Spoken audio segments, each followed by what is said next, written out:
Господин Лазаров, днес водите голяма група български земеделски производители, лозари, винари на изложението СИТЕВИ. Каква е идеята на това посещение? Поради иновациите на фирмата, която представляваме, Пеленг, си позволихме да доведем най-големите в индустрията български клиенти, приятели и партньори, да покажем иновациите, които са представени на изложението СИТЕВИ, като безпилотни машини, изкуствен интелект и новите модели прикачни и самоходни комбайни, новите инструменти, връзващи апарати и ножици. Това е една богата гама с много иновации. Как се възприема от нашите земеделци? Опитваме се да внедрим иновациите стъпка по стъпка. Започваме с най-големите и продуктивни и иновативни клиенти, които са най-разкрепостени в случая. Само те може да си позволят за момента, но това ще отвори вратите и за останалите средни и големи клиенти. Какво е присъствието на бранда Пеленг в България? Присъствието на Пеленг е доста голямо в България. Продължаваме да работиме по нови продажби, демонстрации, представяне на нови модели машини. Следваме доволните клиенти. От какво клиентите са привлечени към този бранд? Какви проблеми им решава? Проблемите с работната ръка става все по-голям, както всички знаят. Иновативните технологии на Пеленг заместват като цяло работната ръка. Надежните машини са предпочитани от сериозните клиенти, които имаме. Следователно, нашия добър сервис и обслужване, на което Пеленг разчита в България, се потвърждава постоянно. Каква е общата философия между двете фирми? Симбиозата между нас и Пеленг е доста добра. Квалифицираният персонал, който имаме, не голям брой, но много голямо качество, разчитаме на качеството. Извоюва доста голямо уважение пред световно известния производител Пеленг. Днес видяхме най-голямата иновация – робот за обработка на лозя. За първи път те пускат такъв прикачен инвентар за обработка на почвата. Как ще се възприеме това от нашите фермери? Мисля, че това е хита на пазара в момента. До година ще доставим един тип робот машина, тип робот, безпилотна машина, дистанционно управляема, който пак ще замества определен брой човешкия фактор. И ще направим големи демонстрации, ще се опитаме да я внедрим масово, лека по лека в България, при големите производители. Тук виждаме сега машини за събиране на реколта от овощни градини, ядкови, черупкови култури. Голямата суша повлия на черупковите плодове, на костилковите плодове миналата година. Имаме доставена такава машина, това е хита на пазара. Те първо ще я демонстрираме и ще внедряваме. Чакаме по-добри времеви условия. Какви са вашите лични амбиции за българския пазар? По-голям пазар, по-голям пазар и по-голям пазар. Какви са вашите първи впечатления от щанда на Пеленг на изложението СИТЕВИ? СИТЕВИ като цяло е доста грандиозно изложение, изданието особено 25-та година. Всички, включително и Пеленг, са представили най-новите си постижения в разработката на машини, насочени основно към селското стопанство и преработката на селскостопански продукти. Впечатляващо е, че технологиите вървят напред и се демонстрират както прототипи, така и машини, които тепърва ще влязат в серийно производство за самоходни машини, които не използват човешки труд, които работят по предварително зададени координати. Доста е впечатляващо. Машините варират както и чисто енергийно спестяващи с батерии, така и с двигатели с вътрешно горене, с различна мощност, с различно предназначение. Доста е впечатляващо и всъщност е доста обещаващо за развитието на селско-стопанския сектор, който така е всеизвестен с липсата на достатъчно работна ръка. Кои технологии ви впечатлиха най-много? Най-вече самоходните машини. Тези, които не изискват човешка намеса или доста минимална такава, която т.е. много машини могат да се управляват с софтуер и само с контрола на, да речем, един човек. Какво мислите за най-голямата иновация робот, която е с прикачен инвентар за обработка на лозови насаждения? Чудесна разработка в всичките й вариации. Нещо, което ще спести човешки труд и ще бъде доста ефективно, защото може да работи в цялата част на денонощието.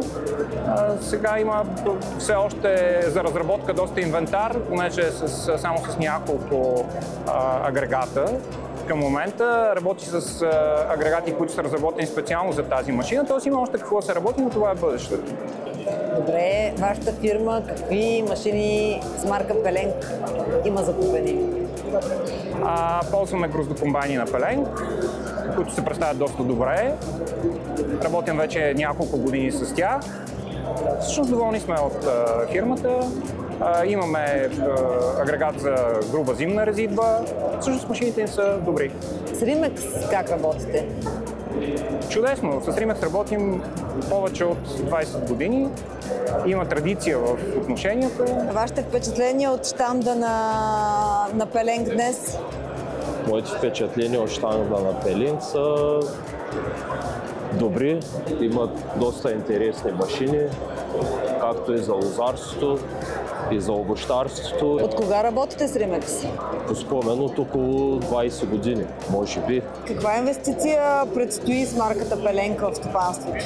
Имам желание да закупим самоходен Пеленг. Какви декари ще обслужвате с него?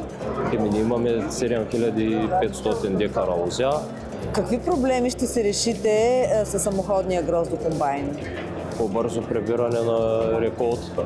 А проблема с работната ръка? Той е немаловажен. Ще има по-малко работна ръка. Няма желаящи да работят. Няма. Единственият начин е механизиране. Точно така. Как работите с Римекс? С Римекс ме свързва дългогодишно приятелство и партньорство. Какви са вашите впечатления от изложението си ви от щанда специално на Пеленг? От щанда на Пеленг съм много очарован. Имат много машини, подходящи за обработка и отглеждане на лозя, които са много надежни и лесно се агрегатират към тракторите, механизирани са добре.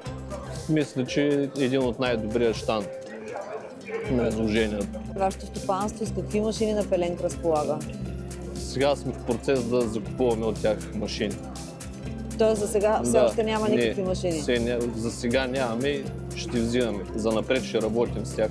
Какво ви провокира да се обърнете към Римекс и да поискате машина от марката Пеленг? Какъв проблем ще реши тази технология? Ние смятаме за прекачен гроздокомбайн на първо време, които те предлагат. И имаме добри отзиви за тях от други колеги и сме се насочили към тях. А какъв проблем ще се решите с прекачения гроздокомбайн? С работната ръка, защото това е най-големия проблем. По време на гроздобер няма достатъчно хора, а с нея си решим това. Бързо ще реагираме и ще прибираме на време реколтата. Какви средства ще спестявате, използвайки гроздокомбайна? Ще спестяваме доста големи средства в заплати, надници за работници. И също там трябва да имаш голяма организация, пък знаем работниците какви са. Така с 2-3 човека си спестяваш много главоболен. Добре, защо прикачана не е самоходен? Имаме терени с много голям наклон и тясни пространства и за сега на първо време ще е нещо такова. Защо бранда Пеленг избирате? Защото са едни от лидерите в този бранш. Екипа в България им е добър. Смятам, че с тях има бъдеще в лозарството. Към друго оборудване насочвате ли се? Да, и към друго ще трябва за контурна резидба машини, за предварителна зимна резидба също имат добри машини. Към тези основно. Как работите с Римекс? В смисъл свързваме с тяхните дилъри, които са и Какво мислите за техния екип? супер екип. Много отзивчив, разбран. Екипа един път. С какви машини на Пеленг разполага вашето стопанство? С почти всякаква гама, от най-разнообразни. Като прикачни до ножици работим по проект, който е одобрен за Пеленг прикачан. Колко декара ще обслужвате с прикачания гроздокомбайн? Амбициите са някъде около 2000-2500 декара да се събират с комбайна. Тоест, колко работна ръка ще се спестите? За един човек от ден, минимум по 50 човека. Минимум за един човек от ден. Годишно това какви разходи са? Точно с цифра не мога да кажа, но спестява са доста. от порядъка на 4 или 5 към 1. Тоест за колко години ще ви се възвърне инвестицията? За около 3. Да, може и малко по-малко. Да. Ръчният труд е сериозно перо. Кое е най-впечатляващото в гроздоприбиращите машини на Пеленг? Знае качество. Как се грижите за 20 000 декара лозя? Най-вече с механизация. Няма друг вариант. Има друг вариант, обаче е много по-труден. И скъп, сигурно. Със сигурност е по-скъп. Какви машини от Пеленг имате във вашето стопанство, лозарско? Гроздокомбайни, кастрачни машини, ножици за резидба.